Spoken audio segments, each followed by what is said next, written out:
All right, everyone. I want to thank you on behalf of Latino Leadership Alliance. My name is Andres Quintero, and I want to thank you for making it out this morning.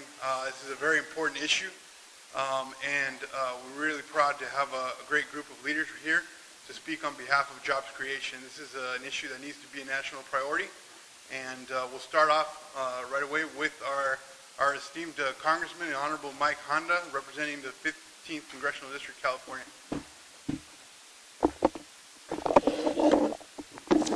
Thank you. And I want to thank the press for being here. And let me tell you why I always say that, because without the press, we don't get our stories out exactly. And all too often, 30-second soundbite just doesn't make it. And I think the people of this country deserve, and the people of this community deserves a better, more prolonged answer and comments about what's going on in this country. And we're here to discuss the President's jobs bill and putting Americans back to work again, but more specifically how it impacts the Latino community. As a member of Congress, I've seen the challenges that people have to go through because of the economic downturn, and I found that, and we find that the communities of color are disproportionately affected. According to the Bureau of Labor and Statistics, the report that was released on Friday, the unemployment rate is nationwide is 9.1%. However, and very unfortunately in the Latino community, things are even worse, with the unemployment rate being over 11%. Our community just cannot wait. We must pass a comprehensive jobs bill right away. We just can't be in Washington, D.C. and dither each day away trying to see who can outposition the others. People out in the community are struggling day to day and leading this jobs bill 275 days ago when the Republicans took over. The President's plan would offer a mixture of balanced tax cuts and government investments that would put everybody to work. It would cut payroll tax in half for 98% of the small businesses, and it would also provide administration-backed loans, allowing small businesses around the country to the opportunity to hire more workers who have been unemployed for a long time. Veterans, they'll be able to hire veterans, and we certainly need to do something for them. It's going to also provide much needed capital so that the federal government can keep at least 280,000 public employees employed, teachers, firefighters, police officers, keep them on the job so it keeps our community safe, our streets safe, and our youngsters learning in the classroom. It will also allow a long-awaited critical investment in our infrastructure, which would allow us to modernize our transportation systems around this country and immediately put hundreds of thousands of people to work immediately. That's what the beauty of this bill is that we need to do something right now, yesterday, and this bill will do that. And there's no reason why my colleagues in Congress shouldn't be agreeable to this bill, unless, of course, they really don't care. Now, it takes some of this proposals takes some of the best ideas on both sides of the aisle, tax cuts as well as federal government investments. And both of them will put people back to work. In the People's Budget, a budget proposal that I offered earlier this year, the People's Budget touches upon all the critical points that the President wants to see in his Jobs Act. And so I'm pleased to be here with the Latino Alliance to urge the community to make sure that our representatives move forward. And I know that this area, the Bay Area representatives are pretty much on board. So those of you who have families in other parts of the country need to explain and need to encourage our relatives, our friends on our Rolodex, on our social media list to make sure that they urge their congressperson to vote for this bill. Thank you very much, and I appreciate this opportunity. Thank you. Next, we'll have the Honorable Xavier Campos. He represents the 5th District in the city of San Jose. Thank you, Andres. I represent District 5 in the city of San Jose. District 5 is predominantly composed of working class families and small businesses. I am here at this press conference to urge Congress to pass President Obama's American Jobs Act. Every single one of my constituents, that is individuals and small business owners, have been hit very hard by this current economy. Today, we stand here and we urge bipartisan action to put politics aside and think about the families who can no longer put food on the table, pay rent, and the small business owners who are struggling to keep their doors open. The passing of the American Jobs Act will bring hope to our community. This legislation will put people back to work, allow small businesses to survive and to flourish, and it'll bring new opportunities for businesses that would like to begin. It'll bring capital to those businesses. I must say that my district is not unique to San Jose, the Bay Area, or this nation for that matter. My district is comprised of very hardworking people, honest people that want to get back to work and to contribute to our nation's economy. Together, we can turn things around. But to do that, we must urge Congress, in particularly the Republican representatives of Congress, to work with their colleagues, their Democratic colleagues, and pass the American Jobs Act now. Let's put people back to work. Let's help small businesses get back and stay open. And most importantly, let's bring prosperity back to this great nation. Thank you. Next, we'll have Hermelinda Sapien. She's CEO of Center for Employment Training.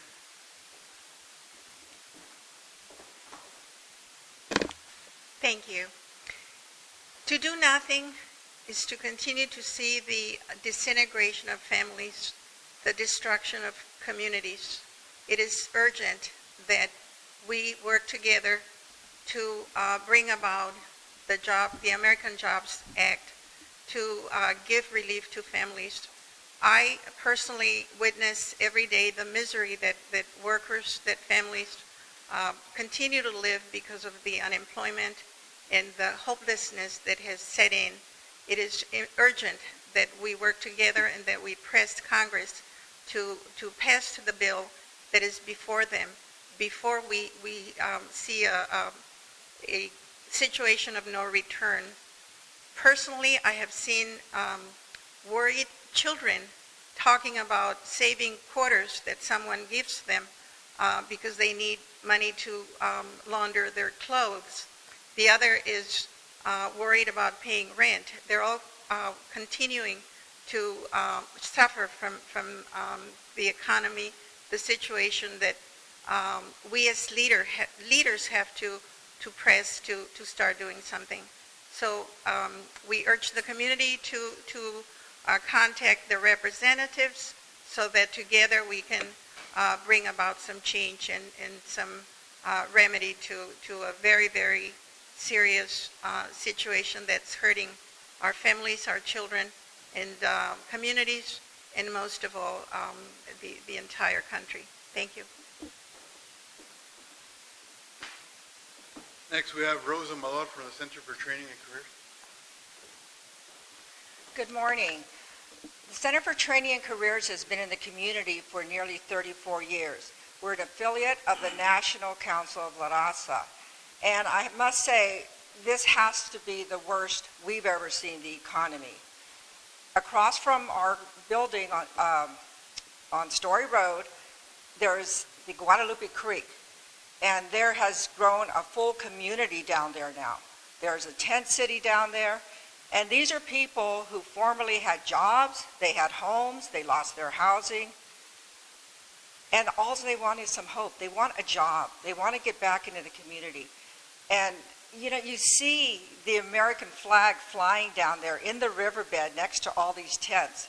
They still have hope for America. They still have hope for their children. And probably one of the worst things I've seen is, you know, the conditions down there are really deplorable. It's going to be raining soon, and it's going to be a lot worse. I see the parents with a stroller, a child on their hand, and they're walking down to their home in the riverbed. So this is our community, you know. We have to do something about it, and we have to put the bipartisan politics aside. We have to think of the people and do the right thing for our community. Thank you. Next, we have the President of the Eastside Teachers Association, Marisa Hanson. I'm an educator in the largest high school district here in Northern California. President Obama's American Jobs Act is critical to helping California's public schools recover from unprecedented state cuts in recent years that were brought on by ongoing economic crises. Congress must support the President's plan to help modernize our schools and our community colleges and to hire and to rehire as many as 37,000 educators across the state. The plan provides California alone with $3.6 billion to reach these goals. It would mean adding hundreds of teaching jobs at Silicon Valley schools. In my own school district, we have lost scores of teachers' jobs in the recent years to cuts. Our high school counselors have a caseload of 1,000 students. It's an impossible ratio. Library cuts to our schools mean two choices: only 1 day a week for library access or 1 hour a day. To save programs, teachers have agreed to take 10 furlough days over 2 years, and teachers teach larger classes and pay more for benefits. Statewide, California's K through 12 schools have suffered at least $18 billion in state cuts and funding deferrals in the past 3 years. More than 30,000 educators have lost their jobs, along with at least 10,000 support staffs. Restoring more teachers to the classroom will help protect the future workforce in Silicon Valley and the future of our state. Our public schools are at a crossroads through these cuts, and then there are many other factors. A new California Department of Education report warns that the state could be as short as 1 million college-educated workers by the year 2025. If we are going to talk about improving public education, we have to talk about funding public education. California ranks 43rd in the nation of pure pupil funding. President Obama has been talking a lot about investing in our public schools as a way to turn our economy around. We all know it is needed, and I'm glad that the President has also acknowledged it. It is more teachers in our classrooms that is needed. California ranks 49th in students to teacher ratio, and it has one of the largest unemployment rates of any state. To turn this economy around, we need to invest in our schools, and that means educators back to work. This will not be easy to pass this bill, but my union, the 325,000 California Teachers Association members, is joining other California unions in supporting the American Jobs Act. Congressman Honda understands that passing the President's bill is the right thing to do. Now educators are adding their voices and are a growing chorus of working forces who are telling Congress that this job plan is what our schools and communities need right now. Thank you.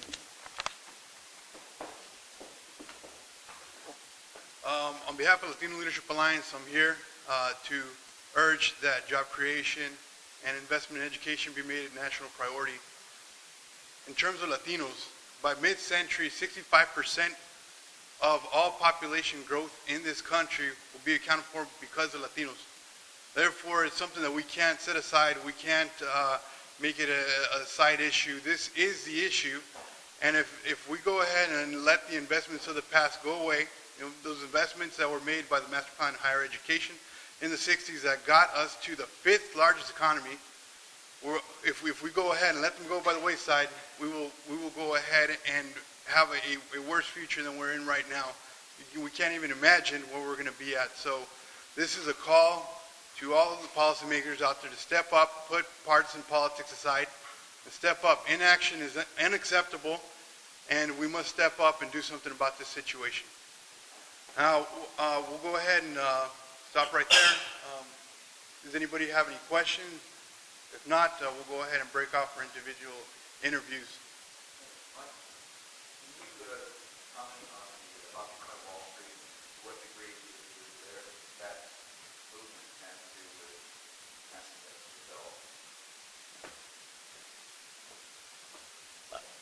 The Occupy Wall Street has been spreading across this country, and I think the message that they're trying to send is that they're tired of folks at the higher end being given a lot of breaks. And I think if it's related to the Jobs Act at all, they would probably say that you got to pass this Jobs Act so that we can get our feet back on the ground and start to have some balance in the way we distribute the resources and the way the federal government is working. Right now, it's completely broken by the leadership. The leadership on the other side has not presented, and over 275 days of their position in leadership, they have not presented one bill that would address jobs. If you look at their actions, all they did is cut, continue resolutions to cut the current budget, which really means you're cutting back on services, you're cutting back on resources to local government, and that just pans out to be less jobs. So their focus is not on the middle class or trying to bring the middle class up or providing some assistance out through the proper budget process. President Obama, through the American Jobs Act, is trying to present a balanced approach that's sensible and that will require some investments, but it always brings back in return on your investments. And so the Wall Street phenomenon is just another example of people just being fed up with what's going on in government. Any other questions? All right, we'll go ahead and break for individual interviews. Thank you for your time.